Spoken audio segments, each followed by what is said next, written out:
नमस्कार,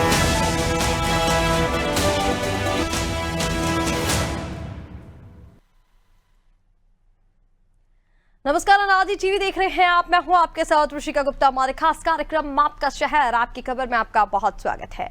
आज हम बात करेंगे देवरिया, धमतरी और महोबा की। हम उठाएंगे इन शहरों के आज के बड़े मुद्दे और जानेंगे ग्राउंड जीरो से हकीकत। तो चलिए शुरू करते हैं आपका शहर आपकी खबर।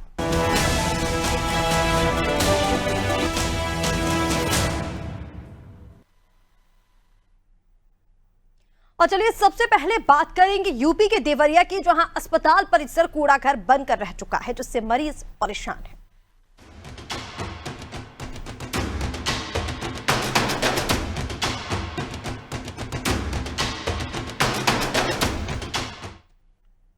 देवरिया जिले से एक हैरान कर देने वाली तस्वीर सामने आई, जहां अस्पताल परिसर कूड़ा घर बन चुका है। अस्पताल परिसर में गंदगी का आलम ऐसा है कि खुले में इस्तेमाल की गई सिरिंजें बिखरी पड़ी हैं। ना कोई बायोमेडिकल वेस्ट मैनेजमेंट है, ना ही सफाई की कोई व्यवस्था है। परिसर में शराब की खाली बोतलें और पैकिंग जला हुआ कचरा पड़ा हुआ है, जिससे गंदगी फैल रही है। अस्पताल अब इलाज का केंद्र नहीं बल्कि एक कबाड़ घर बन चुका है। अस्पताल स्टाफ की लापरवाही चरम पर है। कर्मचारी समय पर नहीं आते, ना ही मरीजों की सुध ली जाती है। और मामले पर मुख्य चिकित्सा अधिकारी ने जांच की बात कही है। जहां तक साफ सफाई की व्यवस्था है, पूर्व में भी हम मीटिंग के माध्यम से व्यक्तिगत रूप से भी आग्रह कर चुके हैं, निर्देश भी दे चुके हैं कि साफ सफाई का विशेष तौर पर ध्यान रखा जाए। सभी मरीजों का व्यक्तिगत तौर पर ध्यान रखा जाए, किसी को कोई परेशानी ना हो, ना पानी पीने की, ना उठने बैठने की। और जो भी है संचारी रोगों के दृष्टिगत भी हमने अपने क्षेत्र में काम करते रहना है। पानी का जमाव ना होने पाए, लोगों को जागरूक करते रहना है। यही सारे निर्देश हम दे चुके हैं और उम्मीद करते हैं कि पूरी तरीके से इनका अनुपालन सुनिश्चित कराया जाए। डेफिनेटली अगर नहीं करेंगे तो उसके लिए उन पे प्रशासनिक कार्रवाई की जाएगी, और अगर आवश्यकता पड़ी तो हम उसमें फिर पीछे नहीं हटेंगे और प्रशासनिक कार्रवाई अमल में लाएंगे। जहां तक तो देखिए, आश्वासन दिया जा रहा है, यानी कि बात कही जा रही है साफ सफाई को लेकर, लेकिन कब तक की जाएगी ये बड़ा सवाल बना हुआ है। हर बार इसी तरह का जो आश्वासन है वो दिया जाता है। हालांकि बहुत ही दयनीय स्थिति में है पूरा अस्पताल। अब ये कहना भी मुश्किल है कि वहां पर जो मरीज है वो इलाज कराने जा रहे हैं या फिर और ज्यादा बीमार होने जा रहे हैं। तस्वीरें देखकर ये कहा जा सकता है। चलिए इसी पर ज्यादा अपडेट्स के लिए हमारे साथ संवाददाता फिरोज जुड़ गए हैं। फिरोज, सीधा रुख करेंगे आपका। और देखिए, जो तस्वीरें अस्पताल की सामने आ रही हैं वो हैरान कर देने वाली है, भयावह तस्वीर है। क्योंकि अगर अस्पताल में ही इस तरह की गंदगी है तो फिर मरीज इलाज कराने जा रहे हैं या फिर और बीमार होने जा रहे हैं, ये कहना मुश्किल है कि वहां पर इलाज होता होगा। क्योंकि अगर इस तरह का मेडिकल वेस्ट वहां पर पड़ा हुआ है तो उससे कितनी बीमारियां जो है वो पनप रही होंगी वहां। आपको बता दें कि ये देवरिया जनपद का भटनी सामुदायिक स्वास्थ्य केंद्र है। आपको बता दें कि प्रदेश सरकार को लेकर लगातार अभियान चलाती है और इस पे पानी की तरफ ये लोगों को सजग कर रही है कि आपको स्वस्थ कैसे। टीमें जो है लगातार लगाई जाती है, हर जगह सफाई के बारे में बात करती है। लेकिन ठीक इसके विपरीत जब हमने सरकार के दावों की जांच की और हमने जब इसको रियलिटी चेक किया, देखा जब अस्पताल की स्थिति इतनी भयानक है कि आपको क्या बताएं। जब अस्पताल पे हम पहुंचे और जब चेक किया तो वहां पे कूड़े करकट का जो सिरिंज जो खाली पड़ी है उनको ऐसे ही अस्पताल परिसर के अंदर फेंका गया है, जिससे जो नाना प्रकार के रोग है उससे होते हैं। बिल्कुल कि जो जहां पे हजारों की संख्या में, एक दो नहीं हजारों की संख्या में मरीज आ रहे हैं, वहां पे इस तरह वेस्टेज जो है, जो कूड़ा है, सिरिंज है, बोतलें हैं, अन्य संगमरिया जो ऑपरेशन की चीजें हैं, वो एकदम समझिए मेन रोड पे ही अस्पताल के अंदर फेंकी जा रही है। आप इससे अंदाजा खुद लगाइए कि यहाँ पे अस्पताल में इलाज हो रहा है कि ये कूड़ा करकट रखने की जगह है। जब इस मामले को लेके हमने सीएमओ से बात की तो उनका कहना है कि इस पे विशेष ध्यान दिया जा रहा है और हमारे द्वारा वहां के जो प्रभारी है उनको बताया गया है। लेकिन फिर जब उच्च अधिकारी जब इस पे वहां के प्रभारी को बताएंगे तब उस पे कार्रवाई करेंगे कि वैसे भी इस पे इतना पैसा रही है कि स्वच्छ के जब में इस तरह की गंदगी रहेगी तो वहां पे मरीज मरीज बन जाएंगे। अस्पताल में क्या इलाज कराने जाते हैं कि रोगों को लेने जा रहे हैं? बिल्कुल, देखिए फिरोज, यही समस्या है, सवाल भी यही खड़ा हो रहा है। लेकिन आपसे ये भी जानना चाहेंगे कि अभी हमने सुना अधिकारियों की तरफ से ये कहा जा रहा है कि सूचना मिली है और जल्द ही इसका समस्या जो आ रही है उसका समाधान किया जाएगा।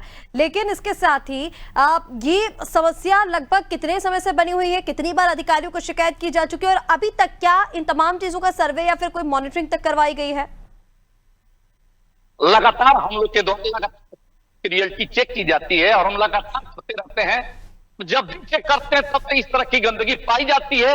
एक दो बार अभियान चलता है और कुछ दिन तक सफाई रहती है, उसके बाद ये स्थिति यथास्थिति सिर्फ वही हो जाती है। और जब इससे हमने अधिकारियों से बात की, जो जिले के सीएमओ है, उनसे हम लगातार इस बात को पूछते हैं कि क्या कोई टीम बना के लगातार इस पर निगरानी की जा रही है। तो उनका कहना है टीम बनाई जाती है और इस पर लगातार की जाती है। लेकिन जो हम चेक किए, जो अस्पतालों को देख, इसके विपरीत है। कहीं भी न कूड़ा हटा है, न करकट, सफाई कर्मी मौजूद है, लेकिन किसी तरह की अस्पताल में सफाई नहीं देखने को मिलती है, जिससे जो मरीज आते हैं वो ठीक होने के बजाय और बीमार होकर जाते हैं। बिल्कुल फिरोज, जिस तरह से आपने बताया कि देखिए यहाँ पर जो समस्या है वो बेहद गंभीर है और सवाल उठ रहा है कि आखिर कब तक इस समस्या का समाधान होगा। आपने ये भी बताया कि किस तरह से लंबे समय से ये जो समस्या है वो यहाँ पर बनी हुई, लेकिन हर बार सिर्फ आश्वासन दिया जाता है। इससे स्वास्थ्य विभाग की कार्य प्रणाली पर भी बड़े सवाल जो है वो खड़े हो रहे हैं। और अब थोड़ा ये भी बताइए फिरोज की देवरिया का सिर्फ यही अस्पताल है जिसके ये हालात है या फिर हर अस्पताल में इसी तरह की जो तस्वीर है वो निकल कर सामने आई है? ग्रामीण क्षेत्र में लगभग सारे की यही स्थिति है। हफ्ते में कभी जब हमारे द्वारा चेक किया जाता है या कोई अधिकारी जब आता है तो सफाई देखने को मिलती है, नहीं तो स्थिति इससे भी बुरी और अस्पतालों की स्थिति है। और ये स्थिति बनी हुई है ग्रामीण क्षेत्र में। क्षेत्र के जो अस्पताल है वहां तो स्थिति बहुत बढ़िया है, लेकिन ग्रामीण क्षेत्र में जितने भी अस्पताल में है वहां पे एक तो पहली कर्मचारी जो है वो नहीं आते हैं, कुर्सियां खाली पड़ती है, लगातार हम लोग खबर चलाते हैं, उसकी नहीं होती है। ग्रामीण क्षेत्रों में बड़ी खराब स्थिति है, स्वास्थ्य सुविधाएं बिल्कुल लचर है और लगभग हर अस्पताल में इस तरह की परेशानी है। बिल्कुल फिरोज, तमाम जानकारी के लिए, तस्वीर दिखाने के लिए बहुत शुक्रिया। तो ये तस्वीरें आप देख रहे हैं, खुले में मेडिकल वेस्ट फेंका जा रहा है और अस्पताल में स्टाफ भी नहीं आता, स्टाफ नदारत रहता है, डॉक्टर्स नदारत रहते हैं और फिर उसके बाद दयनीय स्थिति अस्पताल की भी है। तो ये कहना भी मुश्किल है कि यहाँ पर आप इलाज कराने जा रहे हैं या बीमारियां अपने साथ लेने जा रहे हैं। बेहद गंभीर ये समस्या है। उम्मीद की जा रही है कि जल्द से जल्द इस समस्या का स्थायी समाधान हो। हालांकि हर बार की तरह अधिकारियों ने इस बार भी आश्वासन दे दिया है, लेकिन अब देखना ये होगा कि कब तक इस समस्या का समाधान हो पाता है।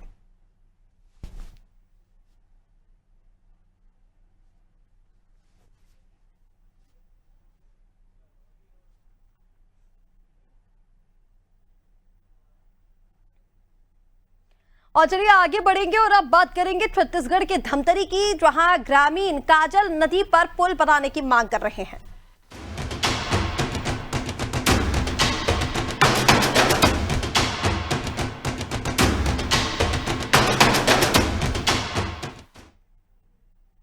आखिर कब बनेगा पुल, ये सवाल ग्रामीण लंबे समय से पूछ रहे हैं। छत्तीसगढ़ के धमतरी जिले में ग्रामीणों ने काजल नदी पर पुल निर्माण की मांग को लेकर प्रशासन से एक बार फिर गुहार लगाई। दरअसल जबर्रा सहित आसपास के 7 से 8 गांव के लोग पिछले 25 सालों से इस पुल की मांग कर रहे हैं। ग्रामीणों का कहना है कि बारिश के दिनों में नदी पार करना बेहद खतरनाक हो जाता है। हाल ही में नदी पार करते समय 3 युवक बह गए थे, ये भी बताया जा रहा है, जिनमें से एक की मौत हो गई थी। ग्रामीणों ने बताया कि इस पुल से गरियाबंद और रायपुर तक की दूरी भी कम हो जाएगी। कलेक्टर से मुलाकात कर ग्रामीणों ने 15 दिनों से स्वीकृति नहीं मिलने पर आंदोलन की चेतावनी दी है। तस्वीरें आप देखिए जो बताया जा रहा है, जिसमें हाथों में आप महिलाओं के में पोस्टर देखेंगे, जहां पर काजल नदी पर पुल निर्माण की मांग जो है वो की जा रही है। महिलाएं शामिल है, पुरुष शामिल है, बुजुर्ग भी शामिल है और मांग की जा रही है। और 1-2 साल नहीं, लंबा समय हो चुका है, 25 साल से इस नदी पर पुल की जो मांग है वो लगातार की जा रही है। हमारा आज हमार गांव के पुलिया जो नहीं बने हैं तेकर हमन मांग करे बर आहन कलेक्टर ऑफिस में। और हमार गांव में 25 साल हो गए, हर सरकार आते मांग करत जात हन, लेकिन पुलिया का निर्माण नहीं कर पाते और ऐसे घटना भी हो जाते। अभी हाल ही में हमार गांव में घटना हो गए है, जेका नाम मनहर मरकाम रही से नहाकत रही से और बहा गए, 2 जनवरी से मन पार हो गए और वो भैया डूब के वहाँ खत्म हो गए। तो हम शासन से ही मांग करना चाहते हैं कि हमारे गांव में जल्द से जल्द पुलिया का निर्माण होए, जेमे हमारे लइका मन ला घलो पढ़े बर परेशानी होते। 18 किलोमीटर 13 किलोमीटर हमारे लइका मन ला हमारे स्कूल नहीं जा पाए। और अभी हमारे गांव में सिर्फ 8वीं तक ही स्कूल है, तो हमारे लइका मन ला बहुत परेशानी होते है। तो हम शासन से ही मांग करबो कि हमारे गांव में जल्द से जल्द पुलिया का निर्माण करे। हम लोग 24 साल से काजल नदी पुल के लिए मांग कर रहे हैं, अभी तक कोई सुनाई नहीं दे रहा है। अब फॉरेस्ट क्लियरेंस हम लोग केंद्र गवर्नमेंट से ले चुके हैं, अभी तक कोई शासन प्रशासन सुनवाई नहीं दिया। अभी भी मैं कलेक्टर से हम लोग निवेदन किए थे, कलेक्टर सर को जिस जगह में पुलिया बनना था उस जगह में हम लोग भी दिखाए हैं सर को, और फोटो भी खिंचवाए हैं। और बोले भी हैं कि मैं मेरे रहते तक बनवा दूंगा ऐसे करके। और अभी वर्तमान में मेरे खुद का भाई, मेरे चाचा का लड़का, वो पानी में मतलब काजल नदी में रपटक बोलते हैं हम लोग, वहाँ पानी में बह कर मृत्यु हो गया। इसीलिए हम लोग गांव वाले जितने भी हैं मतलब 15 दिन के अंदर स्वीकृति होना चाहिए, पुलिया बनना चाहिए। और 15 दिन के अंदर अगर कहीं नहीं होते तो हम चक्का जाम करबो, ऐसे हमारा उद्देश्य से। काजल नदी का जो ब्रिज है जबर्रा में, वहाँ पे वो ऑलरेडी बजट में इंक्लूडेड है और प्रशासक की स्वीकृति के लिए अभी प्रक्रियाधीन है और जल्द ही उसको प्रशासक की स्वीकृति मिल जाएगा। माननीय मुख्यमंत्री जी के द्वारा ये बेहद संवेदनशील काम है को बजट में इंक्लूड किया गया और इसका जल्दी ही प्रशासक की स्वीकृति मिल जाएगा। और इससे काजल नदी और मारागांव और आसपास के जो भी ट्राइबल और पीवीटीसी गांव हैं उनको नगरी और गरियाबंद से काफ़ी अच्छी कनेक्टिविटी मिल जाएगी। इसके साथ साथ उस स्ट्रेच में मारागांव और गरियाबंद के बीच में एक पुल आती है, उसका भी PMGSY की तरफ से टेंडर निकल चुका है। और ये इससे भी जो हमारा दक्षिण मगल रोड है और नगरी का जो इंटीरियर एरिया है वो गरियाबंद से भी कनेक्टेड हो जाएंगे।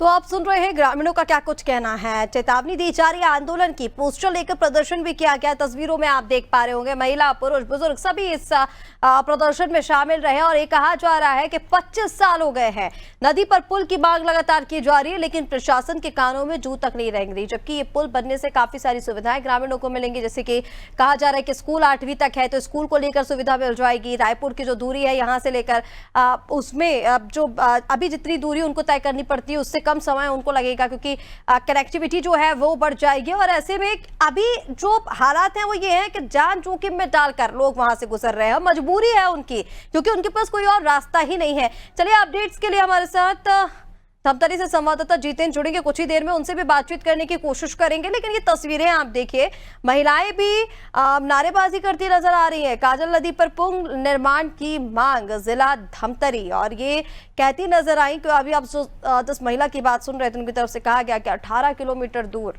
अगर जाना है तो नदी पार करनी पड़ती है, उसमें से निकलकर जाना पड़ता है। और लगातार मैं आपको बता रही हूँ कि 1-2 साल नहीं, कम से कम 25 साल हो चुके हैं ये पुल की मांग लगातार की जा रही है। लेकिन किस तरह के विकास कार्य फिर छत्तीसगढ़ में हो रहे हैं, इसको लेकर सवाल खड़े हो जाते हैं। और क्योंकि अभी तक अगर सुनवाई नहीं की गई है तो आखिर कब सुनवाई की जाएगी? 25 साल बीत चुके हैं। चलिए इसी पर ज्यादा अपडेट्स के लिए हमारे साथ धमतरी से संवाददाता जितेंद्र जुड़ गए हैं। जितेंद्र, तस्वीरें हम दिखा रहे हैं और ग्रामीणों की बातें भी हमने सुनी। उनकी तरफ से कहा जा रहा है साफ तौर पर कि 24 साल हो गए हैं पुल की मांग करते हुए, लगातार वो जान जोखिम में डालकर नदी से गुजर रहे हैं, लेकिन प्रशासन को इस बात की कोई फिक्र नहीं है, ना तो उनके कानों तक ये बातें पहुंच रही है, मांग उठ रही है। अब तो आंदोलन की चेतावनी तक दे दी है ग्रामीणों ने। जी बिल्कुल, ऋषिका देखिए मैं बता दूं ग्रामीणों की ये जो समस्या वनांचल क्षेत्र के जबर्रा गांव के ग्रामीणों की जो समस्या है वो अभी की समस्या नहीं, उनकी इन समस्याओं को बीते लगभग तकरीबन 25 वर्ष हो चुके हैं, जहां उनके द्वारा काजल नदी में पुल निर्माण की मांग की जा रही है, लेकिन अब तक उनकी समस्या को सुनने वाला कोई नहीं, बल्कि इन मांगों को लेकर उन्होंने कई बार गुहार लगा चुके। हाल की अगर बात करें तो तमाम ग्रामीण सैकड़ों की संख्या में कल ही कलेक्टर पहुंचे थे, कलेक्टर से मुलाकात कर इन समस्याओं का निराकरण के लिए उन्होंने मुलाकात किया, बातचीत की, लेकिन फिर भी उनकी जो मांगे हैं, ना जाने जिम्मेदार अधिकारी और जो जनप्रतिनिधि है वो क्यों उनकी मांगों को गंभीरता से नहीं ले रहे हैं। वहीं ग्रामीणों से बातचीत की तो उन्होंने बताया कि वह जो नदी है काजल नदी उन क्षेत्र का एक बड़ा नदी है और फिलहाल वनांचल के क्षेत्र की जो समस्या है उनकी सबसे बड़ी समस्या उस नदी में पुल का न होना, क्योंकि वही एक मुख्य मार्ग है जिनसे होकर वो ब्लॉक मुख्यालय नगरी तक पहुंचते हैं या धमतरी जिला मुख्यालय तक पहुंचते हैं। यानी तमाम जगहों तक उनको अपने निजी कार्यों से या जो भी अपने कार्य को लेकर उसी मार्ग से होकर जाना पड़ता है। सूखे के दिनों में जैसे तैसे ग्रामीण गुजारा कर लेते हैं, लेकिन बारिश के दिनों में उसको काफी दिक्कत होती है। जब ये नदी में बाढ़ जैसे हालात होते हैं, पानी का प्रवाह तेज होता है, क्योंकि लगातार वनांचल इलाके में लगातार बारिश होती है। और अभी हाल की ही मैं बात बता दूं, बीते 5 सितंबर की अगर बात करूं तो जो जबर्रा के 3 ग्रामीण गरियाबंद के बॉर्डर वाले गांव रावण डिक्की गांव गए थे, और वहां जब ये गए थे तो देर शाम वापस लौट रहे थे वहां से, लेकिन वनांचल क्षेत्र होने के कारण पानी का तेज बहाव ऐसे बढ़ा, नदी का जल स्तर जो है तो 3 युवक उस नदी में बह गए। हालांकि 2 लोग किसी तरह काफी मशक्कत के बाद अपनी जान बचाकर नदी से दूर जितेंद्र, अभी तक कितनी बार प्रशासन को आवेदन दिया जा चुका है, इसकी शिकायत की जा चुकी है? हालांकि 25 साल का समय बीत चुका है तो कई बार उनको अवगत कराया गया होगा, लेकिन लिखित शिकायत कितनी बार दी गई है? और आपकी क्या कोई अभी तक अधिकारियों से बातचीत की गई है इस पूरे मामले को लेकर? क्या आश्वासन इस बार दिया गया? हालांकि हर बार दिया जाता होगा, लेकिन धरातल पर तो कुछ भी नहीं किया जाता है। इस बार क्या कहा गया? कब तक का आश्वासन दिया गया? कब तक इस समस्या का समाधान मिल पाएगा? बिल्कुल, ग्रामीणों के बारे में तो उनसे जब बातचीत हुई उन्होंने बताया कि इससे पहले न जाने कितने बार लोग जिला प्रशासन तक पहुंच चुके हैं, संबंधित विभाग के अधिकारियों से, जनप्रतिनिधि से इस मसले को लेकर बातचीत कर चुके हैं, मांग कर चुके हैं, गुहार लगा चुके हैं, ताकि उनको इस समस्या से छुटकारा मिल सके। लेकिन जो जिम्मेदार लोग हैं न जाने क्यों उनकी समस्याओं को अब तक नहीं। बिल्कुल बिल्कुल जितेंद्र, और देखिए उम्मीद की जा रही कि इस बार समस्या का समाधान हो। हालांकि कब तक होगा इस सवाल का तो जवाब नहीं है, क्योंकि जो ग्रामीणों की परेशानी है वो बहुत पुरानी हो चुकी है और बेहद गंभीर समस्या भी है। बारिश के समय में नदी का जलस्तर भी बढ़ जाता है, जान को खतरा बना हुआ है, लेकिन प्रशासन कुंभकर्णीय नींद सोया हुआ है। हालांकि जागने का इंतजार अब सभी को है।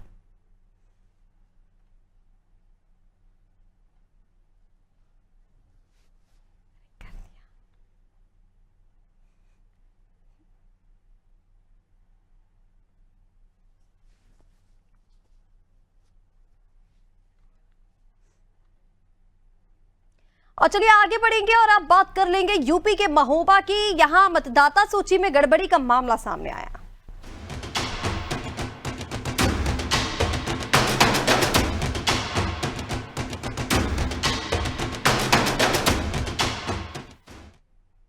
उत्तर प्रदेश के महोबा जिले में वोटर लिस्ट में बड़ा गड़बड़झाला सामने आया। कुलपहाड़ तहसील के जैतपुर और पनवाड़ी ग्राम पंचायतों में एक ही मकान नंबर पर हजारों मतदाताओं के नाम दर्ज पाए गए। जैतपुर पंचायत के मकान नंबर 803 में 4271 वोटर दर्ज हैं, जबकि पनवाड़ी के वार्ड 13 में मकान नंबर 996 पर 243 और 997 पर 185 मतदाता दर्ज किए गए। मतदाता पुनरीक्षण कार्य के दौरान खुलासा होने से जिले में हड़कंप मच गया। अधिकारियों का कहना है कि ये गलती 2021 में पुनरीक्षण के समय लिपिकीय स्तर पर हुई थी और जल्द ही इसे सुधारा जाएगा। अपर जिला अधिकारी कुंवर पंकज ने कहा कि बीएलओ डोर टू डोर जाकर वोटर लिस्ट को सत्यापित कर रहे हैं और लापरवाह कर्मियों के लापरवाही जो उनकी तरफ से बरती गई उस पर कार्रवाई होगी। स्थानीय मतदाताओं का यह कहना है कि ऐसी लापरवाहियां पंचायत चुनाव की पारदर्शिता पर सवाल खड़े करती है। अलग अलग होना चाहिए, सब लोगों को नंबर अलग अलग होना चाहिए। जितने लोग हैं आपके परिवार में कितने लोग? 10-12 लोग।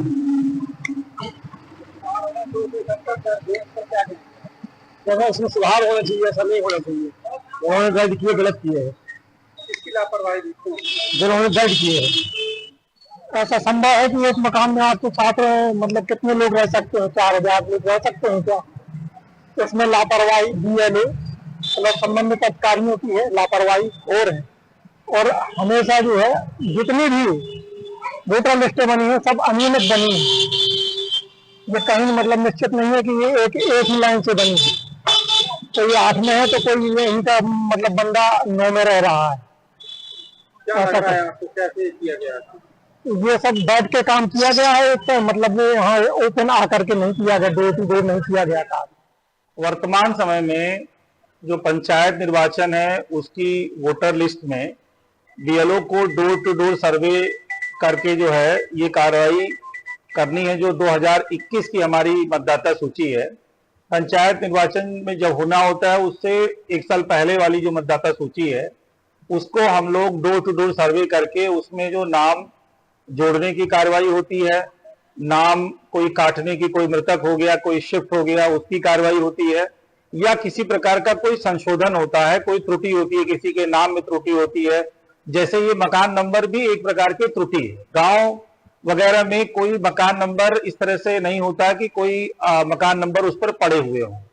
अब इसमें जो 2021 में मतदाता सूची का पुनरीक्षण हुआ होगा, उसमें बीएलओ के द्वारा ये ध्यान नहीं दिया गया और उसमें कई मकान नंबर, लोगों के मकान एक ही डाल दिए गए। इनको वेरीफाई बीएलओ से भी कराया गया है। वोटर उसमें सब उसी ग्राम पंचायत के हैं, वोटर को लेकर कोई इशू नहीं है। ये एक लिपिकी त्रुटि है, इसको दुरुस्त करने के लिए संशोधन की कार्रवाई की जाए। तो देखिए, बड़ी लापरवाहियां हुई और कहा जा रहा है कि अभी के नहीं 2021 से यानी कि 4 साल हो गए हैं और एक ही मकान नंबर पर हजारों लोगों के जब नाम दर्ज होते हैं तो फिर कहीं ना कहीं चुनाव की जो प्रक्रिया है उसकी पारदर्शिता पर भी सवाल खड़े होते हैं। हालांकि अब सर्वे कराया जा रहा है और इसको ठीक किया जा रहा है, लेकिन जैसे ही ये लापरवाही सामने आई, लोगों की तरफ से भी तरह तरह की प्रतिक्रियाएं सामने आ रही है। चलिए, इसी पर ज्यादा अपडेट्स के लिए हमारे साथ महोबा से संवाददाता अजय जुड़ गए हैं। अजय, मतदाता सूची में गड़बड़ी है, छोटी मोटी गड़बड़ी नहीं, बड़ी गड़बड़ी है। एक ही मकान नंबर पर 3000 से ज्यादा लोगों के नाम दर्ज हैं। जी आपको बता दूं, जैसा कि देखा जा रहा है कि नेता प्रतिपक्ष राहुल गांधी लगातार सरकार और इलेक्शन कमीशन को घेरने में लगे हैं कि वोटों की चोरी हुई है या वोटर लिस्ट में गड़बड़ छाला है। तो उसी प्रकार का ऐसा ही मामला एक महोबा जिले में निकलकर सामने आया है, जहां गुलपार तहसील के अंतर्गत पनवाड़ी कस्बे में एक मोहल्ले में एक ही मकान नंबर में घर में 243 नंबर मतदाता दर्ज हैं। तो वहीं जैतपुर कस्बे की बात की जाए तो जैतपुर कस्बे में 803 मकान नंबर पर करीबन 4000 से ज्यादा मतदाता दर्ज हैं, जो अपने आप में इलेक्शन कमीशन द्वारा जारी लिस्ट और उसकी कार्यप्रणाली पर सवाल खड़े कर रही है। बिल्कुल अजय, और कहीं ना कहीं आप देखिए कार्यप्रणाली पर सवाल तो खड़े होंगे, क्योंकि अब यहाँ पर बात पारदर्शिता को लेकर आ जाती है।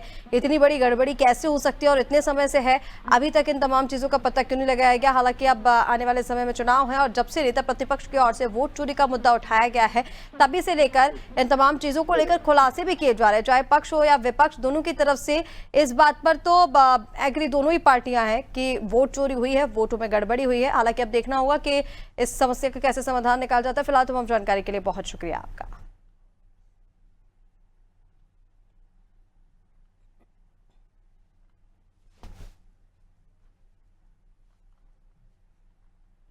तो देवरिया, धमतरी और महोबा तीनों ही जगह समस्याएं ऐसी हैं जिनका जल्द से जल्द संज्ञान लेकर समाधान करना बेहद जरूरी है, क्योंकि लोगों को अब काफी ज्यादा परेशानियां हो रही हैं। उम्मीद लगाई जा रही है शासन प्रशासन से कि जल्द से जल्द उनकी समस्या का स्थायी समाधान हो। फिलहाल के लिए हमारे इस खास कार्यक्रम में इतना ही। आप बने रहिए अनादि टीवी के साथ। नमस्कार।